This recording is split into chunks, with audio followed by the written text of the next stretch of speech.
Bienvenidos a esta presentación visual. Hoy vamos a decodificar esa compleja e intrincada red que llamamos sociedad humana. Es fascinante, porque si observamos bien nuestro entorno, ese caos aparente de las interacciones de todos los días en realidad esconde unos patrones profundísimos. A lo largo de este análisis vamos a utilizar diferentes enfoques teóricos. Imaginemos que son como lentes intercambiables de una cámara, que nos van a permitir ver con una nitidez absoluta cómo interactuamos, cómo nos organizamos y cómo, en definitiva, evolucionamos. Así que vamos a sumergirnos de lleno en esto. Y es de lo más lógico preguntarse cómo moldean el comportamiento humano estas fuerzas que ni siquiera podemos ver o tocar. Porque, pensémoslo bien, las decisiones cotidianas, esas normas que seguimos casi en piloto automático o incluso las pequeñas rebeldías que surgen de vez en cuando, rara vez son accidentales. Hay corrientes subterráneas en nuestra cultura y en nuestras instituciones que nos empujan, nos limitan y dirigen las acciones. Comprender estas fuerzas invisibles es el paso absolutamente indispensable para descifrar cómo funciona el mundo. De verdad. Para empezar a darle sentido a todo esto, vayamos a la sección 1. ¿Qué es la sociología? Lo realmente alucinante de la sociología es su inmenso alcance. No es solo una teoría abstracta que suena bien en papel. Es, formalmente, la ciencia social encargada de analizar la sociedad humana, las poblaciones globales y las complejísimas relaciones que se dan dentro de los grupos humanos. Es como usar un gran angular que nos permite enfocar desde los movimientos demográficos masivos a nivel mundial hasta los lazos más microscópicos en grupos particulares. Básicamente, es la herramienta perfecta para aislar el ruido y poder escuchar la verdadera melodía de la vida en comunidad. Y abarca un espectro tremendo. Fijaos en esto. Examina desde unidades tan íntimas como nuestras familias o el club recreativo, hasta asociaciones enteras, grandes instituciones e incluso agrupaciones de otra índole como las pandillas. Pero la cosa no se queda ahí. Analiza sobre todo las relaciones que conectan a estos grupos. Hablamos de cómo producen, cómo se distribuyen los bienes para el consumo, de qué manera surge la solidaridad entre los miembros o cómo se organiza la división del trabajo. O sea, el mapa completo de cómo nos comportamos en colectivo. Pasamos a la sección 2. Comte. Orden y progreso. Auguste Comte fue un auténtico pionero y su obsesión principal era alcanzar el orden social. Para lograrlo, dividió el estudio de la sociedad de una forma muy inteligente, utilizando dos ramas. Por un lado tenemos la estática. Esto es como tomarle una fotografía a la sociedad. Analiza el orden, la estructura, esas partes inamovibles que nos dan estabilidad. Y por otro lado está la dinámica, que funciona más bien como una película en continua reproducción. Estudia el progreso, la evolución y el cambio constante a lo largo del tiempo. Analizar la sociedad a través de esta doble lente de estructura y cambio fue su fórmula maestra para entender cómo podemos avanzar sin que todo se desmorone por el camino. Llegamos a la sección 3. Durkheim. Cohesión y hechos. Aquí nos topamos con uno de los conceptos más potentes de toda la sociología clásica, los hechos sociales. Para Émile Durkheim, la clave reside en estas realidades externas y coercitivas que, literalmente, moldean a los individuos.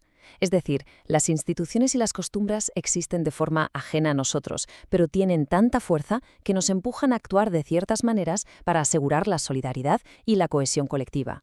Bajo esta lupa, las instituciones no son simples edificios de ladrillo o documentos legales, son fuerzas vitales y coercitivas que garantizan que el grupo se mantenga unido. Avanzamos a la sección 4. Marx, clases y conflicto. Al observar la perspectiva de Karl Marx, vemos un enfoque completamente diferente. Según esta teoría, la causa raíz del cambio histórico nace de la manera en que se organiza la producción material y de las profundas desigualdades económicas que esto genera. ¿Cuál es el efecto directo de esto? Pues que el conflicto de clases se convierte en el auténtico motor de la historia y de la transformación social. Desde este punto de vista, son estas fricciones constantes, nacidas de la desigualdad económica, las que actúan como la fuerza propulsora.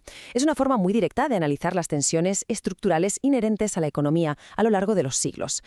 Cambiamos totalmente de escala en la sección 5. Weber, acción y significado.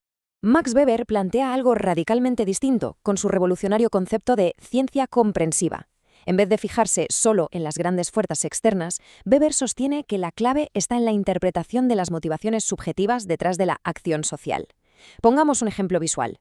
Imaginemos una calle donde de repente empieza a llover y mucha gente abre sus paraguas a la vez. No lo hacen impulsados por una mente colmena. Cada persona toma la decisión subjetiva de evitar mojarse. Weber argumenta que comprender estos motivos íntimos y personales es el eslabón fundamental para poder explicar de manera certera todo el entramado de la sociedad. Y así llegamos a la sección 6. Una síntesis ética integral. Aquí es donde todas las piezas del puzzle encajan perfectamente, utilizando como ejemplo el marco de la Universidad Cristiana Nuevo Milenio. Es genial porque nos enseña cómo fusionar estas visiones sin perder detalle. En el paso 1 vemos la sociedad como un sistema orgánico, aplicando a Durkheim. En el paso 2, lejos de ignorar las tensiones, mantenemos la conciencia del conflicto social analizado por Marx. Y en el paso 3, comprendemos la realidad desde el individuo, valorando esa acción significativa propuesta por Weber. Apilar estos enfoques sociológicos no crea una contradicción, al revés, nos da un marco de análisis multidimensional increíblemente completo. Pero ojo, que la cosa no se queda en la pura teoría académica. En esta síntesis, toda la integración está guiada por un firme compromiso ético y un profundo sentido de servicio cristiano. Esto marca un verdadero punto de inflexión. Le añade una cata vital de responsabilidad moral al conocimiento. La ciencia sociológica ya no se mira desde una torre de marfil, se dota de un propósito clarísimo de servicio, buscando aplicar este conocimiento para el bienestar genuino de la humanidad. Es un enfoque brillante que une el rigor académico con el impacto en el mundo real. Y para cerrar esta presentación, nos queda flotando una reflexión verdaderamente clave. ¿Cómo transformará a la comunidad local la aplicación constante de este marco ético integrado? Si logramos fusionar la precisión de las estructuras, la comprensión honesta de los conflictos, el respeto por la acción individual y ese irrenunciable compromiso de servicio, obtenemos unas herramientas formidables. No solo nos sirven para entender todo lo que nos rodea, sino para transformarlo a mejor. Queda entonces la invitación para descubrir cómo estos potentes lentes sociológicos pueden revelar oportunidades reales de cambio en nuestro propio entorno. Ha sido un auténtico placer compartir este recorrido por las bases de la sociedad humana.